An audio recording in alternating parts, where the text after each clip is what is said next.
నేను జిఆర్ మహర్షి.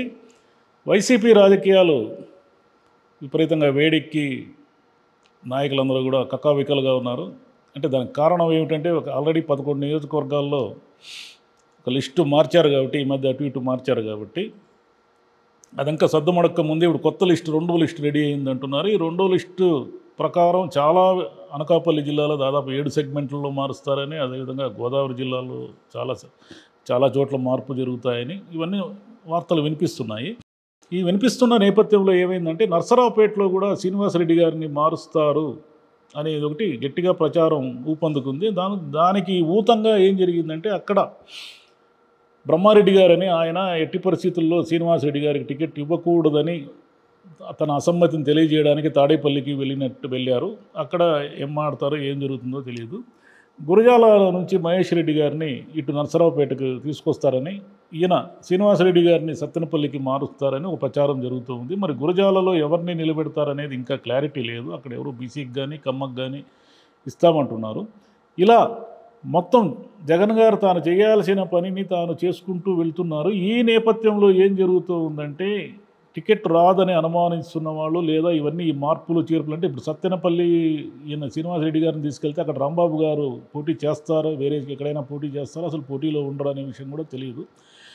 ఈ మార్పులు చేర్పుల్లో భాగంగా ఏమైందంటే అసమ్మతిలో అంటే మనకు సేఫ్ కాదేమో అనే డౌట్ వచ్చిన వాళ్ళందరూ కూడా వేరే పార్టీల వైపు, అంటే వేరే పార్టీ అంటే తెలుగుదేశము, జనసేన వీటివైపు చూస్తున్నారు. ఈ చూసే దాంట్లో భాగంగా ఎమ్మెల్సీ వంశీ అనే ఆయన జనసేనలో పవన్ కళ్యాణ్ ఈరోజు కలిసి చేరినట్టుగా కూడా లైవ్లో సమాచారం వచ్చేసి టీవీలో కూడా వస్తూ ఉంది. అది ఇంకా ఇట్లా ఎంతమంది అటు ఇటు షఫల్ అవుతారు, ఏం జరుగుతుందని తెలియదు. కానీ అయితే జగన్ గారి ధైర్యం ఏమిటి అంటే ఆయన ఇంతమందిని దాదాపుగా 175 నియోజకవర్గాల్లో 80-90 నియోజకవర్గాల్లో నాయకుల్ని షఫుల్ చేయడమా లేకుంటే కొత్త వాళ్ళని తీసుకురావడమా చేస్తున్న నేపథ్యంలో ఇప్పటి వరకు అసెంబ్లీ చరిత్రలో అంటే గతంలో ఆంధ్రప్రదేశ్ కానీ ఉమ్మడి ఆంధ్రప్రదేశ్లో కానీ జరిగిన ఎన్నికలన్నీ మనం ఒకసారి తీసుకుంటే లీడర్లని, సిట్టింగ్ ఎమ్మెల్యేలని మార్చడం అనేది ఏం కొత్త విషయం కాదు.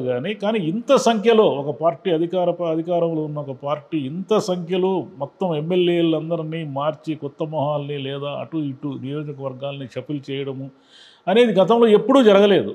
ఈ కొత్త ప్రయోగానికి జగన్ గారు తెరదీశారు. ఈ ప్రయోగం మరి విజయవంతమైతే ఆయన ఒక విషయాన్ని స్పష్టంగా చెప్పినట్టు ఏమిటంటే, అయ్యా నాయకులు అనేవాళ్ళు ఉంటారు, వాళ్ళకి ఏదో కొంత బలం ఉంటుంది. కానీ పార్టీ విధానాలు కానీ పార్టీ అగ్రనాయకత్వం చేస్తున్న అంటే ఒక ప్రభుత్వం ఎలా పనిచేస్తుంది అనే తీరుపైనే ప్రజల ఓటింగ్ ఉంటుంది. అంతే తప్ప ఏ నాయకుడు కూడా ఆ నియోజకవర్గంలో స్వతహాగా తాను గెలిచిపోయేంత బలవంతుడు కాదు. పార్టీ అనేది అండగా ఉంటేనే అతను బలవంతుడవుతాడు తప్ప పార్టీ అండగా లేకపోతే అతను ఎప్పటికీ బలవంతుడు కాడు. పార్టీ ఎప్పుడు కూడా సుప్రీము, సూపర్ పవరు అని మెసేజ్ని ఆయన క్లియర్గా మనం చెప్పినట్టుంటుంది ప్రజలకు కానీ రాజకీయ వర్గాలకు కానీ.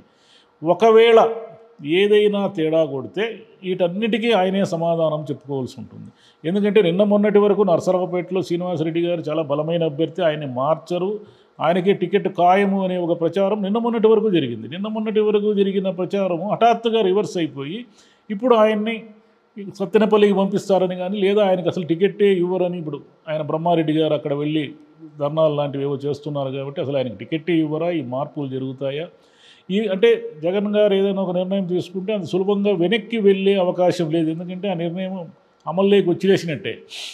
కాబట్టి అలా లాస్ట్ మినిట్లో మళ్ళీ ఏవో సర్దుబాట్లు, మళ్ళీ అసమ్మతులను బుజ్జగించడము, అలకలు తీర్చడము ఇవన్నీ ఉంటాయని కూడా ఎవరు అనుకోవడం లేదు.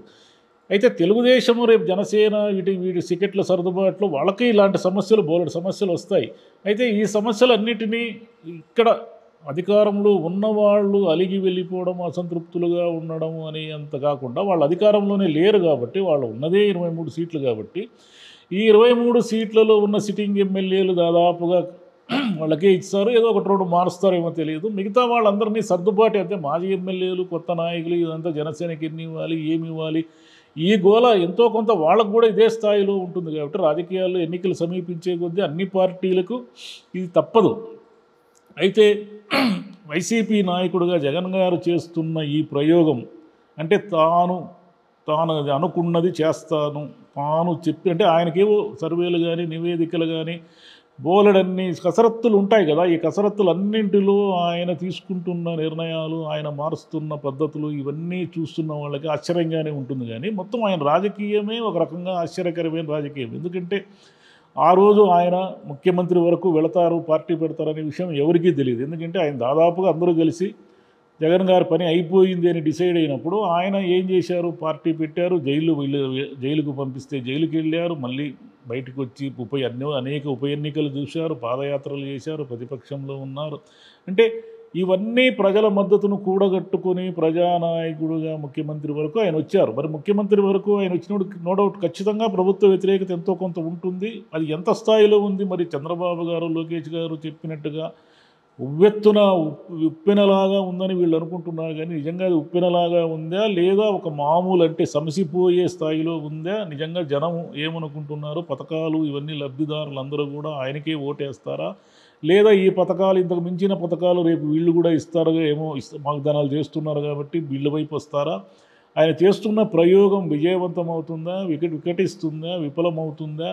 ఇవన్నీ కూడా మనము కాలక్రమేణా 2-3 నెలల్లో వేచి చూడాల్సిందే. అయితే రాజకీయాలు అయితే మాత్రం వైసీపీలో బాగా వేడెక్కి అక్కడి నుంచి ఇప్పుడు 11 నియోజకవర్గాల్లో మార్చిన దానికి కాకుండా గతంలో కూడా 5-6 వెళ్ళిపోయిన వాళ్ళు కూడా ఉన్నారంటే సుమారుగా ఇప్పటికిప్పుడు మనకు ఒక 16-17 నియోజకవర్గాల్లో ఆయన మార్చినట్టే లెక్క. ఇక ఇప్పుడు సెకండ్ లిస్ట్ ప్రకారం అయితే ఇంకొక 20 నియోజకవర్గాల్లో ఇవన్నీ వస్తాయి అంటున్నారు. ఇంకా రాయలసీమలో టచ్ చేయలేదు ఆయన. రాయలసీమలో టచ్ చేస్తే అక్కడ ఏమేమి అంటే అక్కడ చాలా ఏళ్లుగా పాతుకుపోయిన నాయకులు, చాలా ఏళ్లుగా ఈ నియోజకవర్గాలు తమ సొంతము అనుకుంటున్న నాయకులు అనేక మంది ఉన్నారు. వాళ్ళందరినీ టచ్ చేసి వాళ్ళందరినీ షఫుల్ చేయడము, మార్చడము జరిగితే అక్కడ ఏమేమి ప్రకంపనలు పుడతాయి, ఆ ప్రకంపనలన్నీ వైసీపీని డిస్టర్బ్ చేస్తాయా, వైసీపీ గెలుపు వైపు తీసుకెళ్తాయా అనేది అన్నీ కూడా మనం వేచి చూడాల్సిందే. Thank you.